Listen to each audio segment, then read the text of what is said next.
নিউটাউন এলাকায় সরকারি দোকান বন্টনে অনিয়মের অভিযোগ। এই অভিযোগে সরব হয়ে সোমবার নিউটাউন কলকাতা ডেভেলপমেন্ট অথরিটি বা এনকেডিএ ভবন অভিযানে নামে তৃণমূল একাংশের কর্মীরা।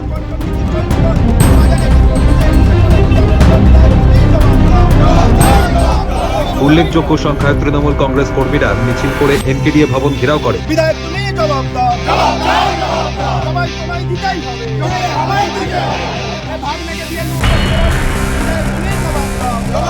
বিভিন্ন প্ল্যাকার্ড ব্যানারে স্লোগান লিখে এই মিছিলে পা মিলালেন তৃণমূল কর্মী সাবির আলী খায়রুল ইসলামরা। তৃণমূল কোনোদিন দুর্নীতির বিরুদ্ধে চুপ করে থাকতে পারে না, কারণ আপনারা জানেন এই উপনগরীর নামে চাষিদের রীতিমতো লুটরাজ চলেছে বামফ্রন্টের সময়ে। বামফ্রন্টের তৎকালীন এখানকার লোকাল নেতা ছিলেন তাপস চ্যাটার্জি মহাশয়। তাপস চ্যাটার্জির নেতৃত্বে, রবীন মণ্ডলের নেতৃত্বে এই সমস্ত জমি অধিগ্রহণ হয়। অধিগ্রহণ হওয়ার পরে এর উন্নয়ন রীতিমতো খালি প্রমোটারদের জমি দেওয়ার জন্য এই অধিগ্রহণ হয়েছে। আমরা রাস্তার নাম করে যা শুনেছি, দেখেছি, পরে সেটা বাস্তবে আপনারা সবাই দেখেছেন। কিন্তু 2011-য় মমতা বন্দ্যোপাধ্যায় যে মানুষকে একটা স্বপ্ন দেখিয়েছিলেন, যাদের জমি গিয়েছে আর 1 ছটাকও কোনো জায়গায় অ্যাকুইজিশন হবে না, সেটা উনি কথা রেখেছেন। সাথে সাথে যে সমস্ত চাষিদের জমি গিয়েছে, একটা আইনের একটা ব্যাপার থাকে, উনি জমি ফেরত দিতে পারেনি, আইনের অনেক মারপেট ছিল। কিন্তু জীবন জীবিকা চালানোর জন্য মমতা বন্দ্যোপাধ্যায় আমাদের নেত্রী, বাংলার অগ্নিকন্যা, ভারতবর্ষের একমাত্র, শুধু নয় আমি বলবো পৃথিবীর একমাত্র রাজনৈতিক ব্যক্তিত্ব যে এখনও টালির ঘরে থাকেন 3বার মুখ্যমন্ত্রী হওয়ার পরেও, তার নির্দেশে এনকেডিএর মাধ্যম দিয়ে সাধারণ মানুষরা দোকান পেয়েছে।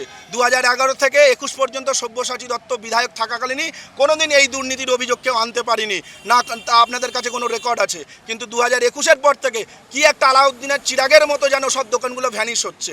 কে করছে, কেন করছে, কিভাবে করছে, সেটা তদন্ত হলে নিশ্চয়ই জানা যাবে। কানাঘুষো শোনা যায় আমাদের এনকেডিএর অন্যতম, আমাদের বিধায়ক যেহেতু এই বিধানসভার চেয়ারম্যান, সেই সুবাদে উনি ওই কমিটির একটা অন্যতম হর্তাকর্তা, তার নেতৃত্বে এই সমস্ত দুর্নীতি হচ্ছে বলে সাধারণ মানুষ মনে করছে এবং জমিহারারা দোকান পাচ্ছে না। কেউ 30টা, কেউ 20টা, কেউ ভাগ্নের কোটা এসব নিচ্ছে। তার বিরুদ্ধে সাধারণ মানুষ যাদের জমি গিয়েছে, যারা অস্থায়ীভাবে দোকানে ছিল, তাদের কাগজপত্র জমার পরেও এরা দোকান পায়নি। কেন পায়নি? এই প্রতিবাদ স্বরূপ আমরা একটা ডেপুটেশন দিতে এসেছি আমাদের এনকেডিএ কর্তৃপক্ষের কাছে। আমরা শান্তিপ্রিয়ভাবে ডেপুটেশনটা দেব এবং আমরা নিশ্চিত, আমরা আশা করি যে সিও সাহেব তার দপ্তরে এগুলো আলোচনা করবেন এবং আমাদের নেত্রী পর্যন্ত খবরটা যাবে। সরকারি দোকান বন্টনে বেনিয়মের অভিযোগ করেছেন তারা। মূলত তারা সরব হয়েছেন স্থানীয় রাজারহাট নিউটাউন বিধায়ক তাপস চট্টোপাধ্যায়ের বিরুদ্ধে। তার বিরুদ্ধে স্লোগানও দিতে থাকেন তাঁরই দলের কর্মীরা। বিশ্ব বাংলা গেট থেকে মিছিল করে এনকেডিএ অফিস পর্যন্ত যায় তৃণমূল কর্মীরা। প্রায় 100 জন এই মিছিলে পা মেলান। তাদের অভিযোগ, সরকারি দোকান বন্টনে দুর্নীতি করছেন স্থানীয় বিধায়ক। দলের বহু কর্মীকে বঞ্চিত করেছেন তিনি। এই কারণেই তারা এনকেডিএর দ্বারস্থ হয়েছেন।